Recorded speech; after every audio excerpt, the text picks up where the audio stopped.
안녕하세요. 김동섭입니다. 12월 11일 마감 시장합니다. 시장이 어마어마하게 강하죠. 오늘도 빨간불로 시장을 마감합니다. 또다시 신고가 갱신하는 코스피. 자, 아시아 시장 대부분 하락하는데, 자, 국내장 상승했습니다. 특히 미국도 혼조세로 마감을 했던 시장이었죠. 근데 국내 시장 계속해서 상승하는 모습 보이고 있습니다. 글로벌 시장들을 다 돌려보면 거의 한 달 반 동안 횡보한 나라가 거의 90%고요. 우리나라와 같이 간 나라가 대만하고 포르투갈인가 밖에 없습니다. 근데 그 나라도 한 10% 정도 이상 상승하지 않았고요. 우리나라만 20몇 프로 상승합니다. 좀 알 수가 없는 시장의 모습이긴 합니다. 자, 그래도 시장 상황에 대해서 점검을 해봐야 되지 않을까 싶습니다. 이 방송을 보면서 어떤 분들은 마음에 안 드시는 분도 계실 거고, 어떤 분들은 위안이 되신 분도 있을 것 같습니다. 중요한 것은 제가 시장 상황을 모니터링 한 것을 전해드리는 거기 때문에요. 충분히 이용하셔서 매매를 하시면 좋을 것 같고요. 오늘 세 가지 전략입니다. 전략이라고는 세 가지를 중심으로 볼 건데, 하나는 또다시 신고가 갱신한 코스피 한번 봐야 되겠죠. 그 다음에 제가 말씀드린 것 중에 하나가 뭐냐면, 저는 이제 2740 거기서 슈팅되는 지점은 어디까지인지는 사실 잘도 모릅니다. 50포인트가 될 수도 있고 40포인트가 될 수도 있고, 아니면 가지 못하고 밀릴 수도 있고 합니다. 그러니까 2740은 굉장히 중요한 자리겠죠. 이제 월봉 기준으로 2740인데 상방을 선택하신 분 입장에서는 2740 안으로 회귀를 안 해야 됩니다. 이거는 그 추세되기 때문에 회귀가 되면 굉장히 좀 위험하다. 그러니까 상방 매매하시는 분 입장에서도 그 제가 제시한 지수만큼은 꼭 기억을 하셔야 됩니다. 돌파가 돼서 환호를 치기 이전에 되돌아가는지 안 돌아가는지도 보시는 게 나쁘지 않겠다라고 말씀드릴 수 있고요. 그 다음에 두 번째는 시장 패턴이 너무나 똑같아요. 요 원래 급등하던 모습이 뭐냐면, 투신이 그 다음에 연기금이 아침에 갭상승을 띄우는 그런 모습이 있어요. 그러고 난 다음에 시장을 쭉 올립니다. 그래서 9시 반 전에 시장의 방향성이 다 결정이 나는 상황이 계속 연출되고 있는 상황. 그러니까 이 모습을 보면서 투신의 매매 행태에 대해서 고민을 좀 해봐야 되지 않을까, 이런 생각이 좀 들고 있고요. 세 번째는 이제 어저께 제가 슈퍼 백워데이션에 대해서 말씀드렸는데, 지금 그 베이시스가 줄었어요. 그게 아마 선물을 막판에 쫙 올리면서 0.5 정도 올리면서 베이시스를 줄였습니다. 그러니까 이런 식으로 베이시스를 줄여나가려고 하는가라는 생각입니다. 사실 오늘 프로그램 매도가 엄청 많이 나와도 상관이 없는 자리였는데 그렇지 않았습니다. 참 신기한 하루였다라고 보시면 될 것 같고요. 일단 코스피를 가지고 한번 얘기를 해보죠. 코스피가 오늘도 신고가 갱신이 되었습니다. 일단 다우 입장에서는 어제도 상승에 실패를 했어요. 그래서 돌파가 너무 어려운 모습이 계속 연출되고 있죠. 이거 일봉으로 보시면 제가 아까 말씀한 한 달째 지금 횡보, 한 달도 넘게입니다. 거래일수로 5일이 하루죠. 일주일이잖아요. 그러면 2주, 3주, 4주, 지금 5주째 지금 돼가고 있습니다. 그런 모습인데 월봉 돌파가 안 됩니다. 그러니까 굉장히 강력한 저항대라는 것을 인정하고 있거든요. 근데 우리나라는 이거가 상관없이 지금 시장이 버티고 있고 더 많이 가는 상황입니다. 그래서 코스피를 볼게요. 자, 코스피 일봉 먼저 보시면 우리나라 어떻습니까? 한 달 내내 상승이죠. 이게 상승이 이렇게 차트가 캔들 되게 조그마 보이지만 사실은 2.4%, 2%, 1.8% 이게 태반입니다. 그러니까 지금 이 상승을 보면서 미국과 우리는 너무 다른데 우리나라는 미국보다 더 많이 가겠는데 라는 생각을 할 수밖에 없는 현재 우리나라 시장의 모습이다라는 거죠. 저는 일단 2740 정도를 굉장히 중요하게 봅니다. 그거는 이제 월봉 때문에 그렇죠. 월봉은 추세대. 근데 일단 돌파가 됐어요. 돌파가 되는데 월봉이라서 사실 완성은 조금 기다려야 되는 건 사실입니다. 일반적으로 저스트하게, 아니면 그보다 못하게, 아니면 그보다 약간 슈팅돼서 밀려내려오기도 합니다. 근데 일반적으로 월봉은 그래서 조정은 쌍대로 줍니다. 쌍대가 무슨 말이냐면 캔들 두 개를 붙여서 줍니다. 무슨 말이냐, 제가 보여드릴게요. 지금 현재 위치에 보시면 외봉이죠.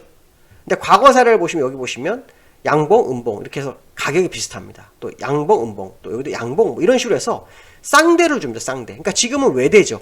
외된 상태이기 때문에 정확한 것은 이번 말에 캔들이 뭐가 나왔고 그 다음 달에 음봉이 나오는 이 싸움입니다. 물론 윗꼬리가 길어져도 상관이 없습니다. 여기처럼 윗꼬리가 길어지기도 하고 또 아랫꼬리가 길어지기도 하고 하는 모습이 나와서 상관은 없습니다. 어쨌든 쌍대기 때문에 만약에 오늘 요번 달에 윗꼬리가 길어지면 윗꼬리를 다시 메웠다가 다시 한번 내려올 수도 있습니다. 근데 만약에 양봉이면 다음 달에 음봉이 나오는지 그게 되게 중요합니다. 물론 고점을 돌파가 나가면 이제 진짜 신고가가 나오겠죠. 자, 어쨌든 코스피는 지금 쌍대가 나와야 되는데 12월 달에 어떤 지수로 마감하느냐의 싸움입니다. 근데 지금 현재 2740은 돌파가 됐죠. 이것이 말일 기준이기 때문에 어느 순간이라도 한순간에 내려올 수 있습니다. 실제로는 1% 정도 더 상승한 거거든요. 그러니까 이런 부분들이 오늘 되게 중요할 것 같다, 앞으로. 그래서 코스피가 2740이 무너지지 않는 선에서 돌파돼서 지금까지 들고 계셔 상방하신 분 입장도 마찬가지고, 돌파된 사람 입장에서 지금 손실을 나서 하방을 보려고 하는 사람도 마찬가지고, 2740으로 회귀한다면 그건 다시 하락이 시작될 수도 있다. 근데 그게 현재 외대라는 상황이라는 걸 아셔야 됩니다. 그래서 이번 달에 윗꼬리가 굉장히 길어져서 뭐 비석형이 나올 수도 있고 뭐 이렇게도 생각할 수 있겠지만, 그걸 떠나서 적어도 쌍대가 만들어지는지를 봐야 될 것 같고, 그 자리에서 적어도 2740을 넘지 않는 종가의 모습, 이런 모습이 나와야 될 것이다. 그렇기 때문에 상방을 선택하신 분 입장에서도, 또 지금 방향을 바꾸신 분 입장에서도 회귀하지 않는 선에서의 매매가 필요할 거다. 아까 말씀드린 것처럼 미국도 다시 어떻게 됐다? 여기 돌파, 미국도 차트를 보시면 돌파 못하고 있는 모습이 있다고 말씀드렸죠. 그 모습을 본다 그러면 그 가능성을 좀 열어두고 보시는 게 좋을 것 같다 라고 보시면 될 것 같고요. 그 다음 두 번째 제가 말씀드린 것처럼 오늘 패턴, 똑같은 패턴이 뭐냐면 투신이 아침에 갭상승을 띄웁니다. 기금하고. 그리고 기금은 마지막에 팔고요. 투신은 더 삽니다. 근데 오늘은 거기에 하나가 또 움직였습니다. 개미가 흔들었습니다. 개미가 갖고 놀았습니다. 개미가 갖고 놀다가 막판에 외인한테 덜미가 잡힙니다. 그래서 외인이 막판에 끌어올려 버렸습니다. 그러니까 지금 개미도 시장에서 뭔가 역할을 하려고 하는 것 같습니다. 어저께 내마녀 때 완벽하게 자기들의 역할이 없었죠. 기관과 외인의 움직임이었는데, 오늘 장중에 개미들이, 지금 요 녹색이죠. 개미에 따라서 시장이 움직이는 모습이 언제까지 나왔었냐면 약 2시 정도까지 나왔던 것 같습니다.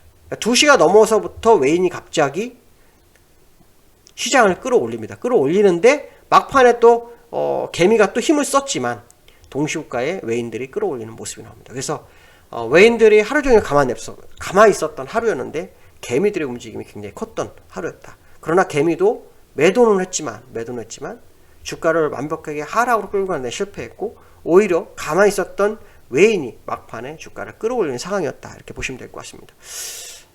이런 부분을 보면 외인들의 매매가 상당히 좀 강하다는 생각을 또 해볼 수 있고요. 또 하나는 현물을 계속 팔고 있습니다. 근데 오늘은 또 현물이 금액 대비로 물량이 굉장히 많이 나왔습니다. 금액 대비로. 그런 거 보면 대형주들의 모습이 어떤가에 대한 생각을 해봤는데요. 오늘 대형주의 모습을 보시면 시가총액 상위 종목에서 삼성전자하고 하이닉스는 그렇게 세지 않았어요. 근데 엉뚱하게도 삼성물산, SK텔레콤 같은 종목도 가만히 있던 거, SK, 삼성생명, 그러니까 그런 종목들이 좀 움직이고 있고요. 한국해양 같은 거, 그리고 뒤쪽에 가면은 무슨 대림산업, 이런 거 보니까 건설주라든가, 또 삼성물산이나 이거는 다 건설주죠. 그 다음에 은행주, 이런 종목들, 그 다음에 경기방어주, 그렇죠? 이런 종목들이 있습니다. 그러니까 민감주였던 종목들이 조금 대체적으로 멈춰져 있었고, 오히려 지금 종목들에서는 생각지 않았던 종목들이 올라온 그런 하루였다. 그래서 그 종목들이 시장을 받쳐주는 모습이었는데, 이 모습으로 본다 그러면은 또 조선주도 또 있었던 모습이었습니다. 근데 분명한 것은 뭐냐면 시장의 순환이 이루어지는, 지금 삼성전자하고 SK하이닉스가 월봉상 캔들 추세선에 거의 다 온 모습이 있다고 말씀드렸는데, 아마 거기에서 저항을 받고 있는지 다른 종목으로 주가를 좀 끌어올리는 그런 형태의 모습을 가지고 있다라고 보시면 될 것 같습니다. 자, 어쨌든 오늘 시장의 모습이 그랬고요. 또 하나는 오늘 시장의 모습을 보면 제가 슈퍼 백어데이션에 대한 말씀드렸잖아요. 사실 이게 6까지 벌어졌었는데 1 정도 줄었습니다. 1 줄었는데 그게 동시호가의 선물 0.6 좀 끌어올렸습니다. 사실은 이렇게 벌어지게 되면 이론 베이시스보다 더 벌어진 시장 베이시스라면 사실 프로그램 매도가 나와야 됩니다. 근데 프로그램 매도가 아침에는 오히려 프로그램 매수가 들어왔다가 마지막에 나왔어요. 어쨌든 프로그램 매도가 나왔는데 시장을 잘 방어한 모습, 아마 그거는 외국인들이 선물로 조정한 것, 막판에 조정한 것이 그 역할을 한 거 아닌가, 이렇게 판단이 쓰고 있습니다. 미국은 지금 조정이 살짝 가시권에 들어오는 모습이 보이고 있어요. 근데 우리나라만 올라옵니다. 앞에서 우리나라만 상승했다는 표현을 해드렸는데, 보시면 지금 현재 해외 민의는요 0.5% 빠지고 있습니다. 현재 시각은 5시 57분 정도 되고 있네요. 독일도 1%가 빠지네요. 그다음에 심천도 또 빠졌죠. 니케이도 빠졌습니다. 그렇죠? 지금 항생만 0.36%. 근데 항생도 사실은 보시면 오늘 장중한 때 1.1% 갖다 다 밀렸고요. 대만도 오늘 상승을 했었습니다. 얼마까지 상승했냐면은 0.73%, 마이너스 1%까지 하락했다가 강보합으로 마감했습니다. 대체적으로 하락하고는 기조였는데 우리나라정만 강력한 상승의 모습을 보였습니다. 다음 주를 또 기약을 해봐야 되겠지만 어쨌든 현재 베이시스라든가 여러 상황을 보면은 프로그램 매도나 매물 압박을 받을 상황이네. 오늘은 사실 주가를 끌은 개인은 안 샀습니다. 기관만이 산 상태였거든요. 이런 부분 보면 수급도 뭔가 맞지 않는데 투신만이 시장을 끌어올리기 위한 전략적 행보가 계속 요 근래 나타나고 있는데 투신이 어떤 의도를 가지고 있는지 좀 더 지켜봐야 되지 않을까 이렇게 말씀드릴 수 있을 것 같습니다. 어려운 장이고요. 뭐 제 시황이 마음에 안 드실지 모르겠지만 그래도 잘 참조하시면 좋겠고요. 보신 분들은 들으신 분들은 좋아요, 뭐 구독, 알람 설정 해주시면 감사할 것 같습니다. 제가 라이브 방송도 한번은 주말에 한 번 정도씩은 진행해볼까 생각 중이거든요. 그때 알람을 통해서 알릴 수 있으니까 등록 부탁하겠습니다. 감사합니다. 수고하셨고요. 좋은 주말 되셨으면 좋겠습니다. 수고하셨습니다. 감사합니다.